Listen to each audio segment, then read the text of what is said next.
Body buddies, welcome to today's master class training. While you are joining, I'm gonna pull out some chicken. I will be showing you a few food prep tips today, in addition to helping us all gear up for the January challenge. Okay, so I'm gonna be using avocado oil in this. Okay, so I'm not gonna look at comments for just a few minutes while I get this ready. So to cook the perfect chicken breast stovetop, you want to start on like a medium-high heat. Now remember, the only oils you should be using higher than medium is avocado and coconut oil. Other oils need to go medium to low temperature. Okay, it's called the smoke point. And what it does is if you heat an oil that doesn't have a high smoke point past its smoke point, it damages the oils and you're not going to get the full omega content. Okay, hopefully we all know to wash our chicken before you do anything with it. So I'm just gonna quickly wash this and put it in here. These ones I bought, natural, no antibiotics, hormone-free, boneless and skinless. I mean, it's expensive. It's $6.99 a pound. I pay it, but I'm not also buying for a family. Okay, medium-high heat. Now here's the best part. I still haven't grocery shopped yet since being home, except vegetables. This meat I bought last week. It was in the freezer so I could, defrost it. It's great. All right, so other questions? Well, I'll just say really fast. So I am just gonna basically sear both sides of the chicken. So I'm gonna make sure that every part of it's white. Okay, it's not gonna cook it all the way through, and that's the best part of it. Now these are thin little cutlets. Even I have done this on thick cutlets.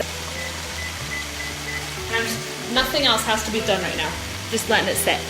This is smelling like it's ready for me. I'm gonna turn this down to a low. Leave the lid on. So that was actually, the timer's about to ring in 15 seconds. So 7 to 8 minutes. If you're dealing with thicker chicken breasts, then you will want to leave that on for like 10 minutes on medium with the lid on. Do not take off the lid. Do not take it off when you are reducing to low. This is the part, it steams all the way through, it cooks it, it soaks in the oils. It's gonna make that chicken breast so deliciously moist that you could slice this and put it on salads. You could just eat it plain. You could put this in soups. This is the type of chicken, almost the only type of chicken I will eat on salads. Unless it's boiled, grilled, or perfect. This is what I call perfect chicken. Then I'm like, nah, no thanks.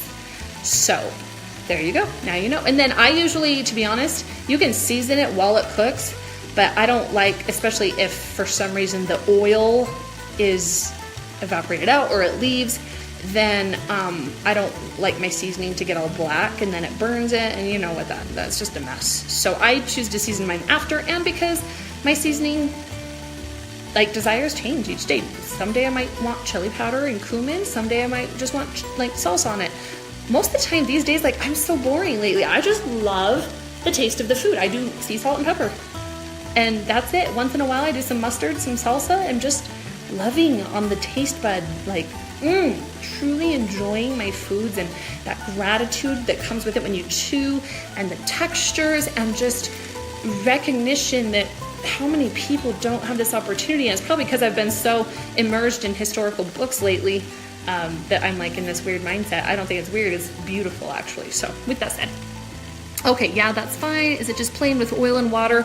I didn't even add water. I just drizzled. I just went avocado oil, and whenever I go drizzle, I don't count that as, I'm not gonna count it into my macros. Even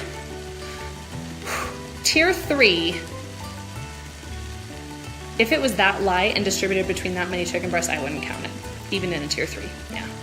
If it was significant, 2 tablespoons, and then I would probably divide that and be there's 1 teaspoon of oil per breast. I'm gonna count that into my macros. That's 1/3 of a peak range of fat, 4 grams or so of fat. So actually that's more anywhere from 1/3 to 1/2. So yeah, it's very, very simple. Very, very, very, very.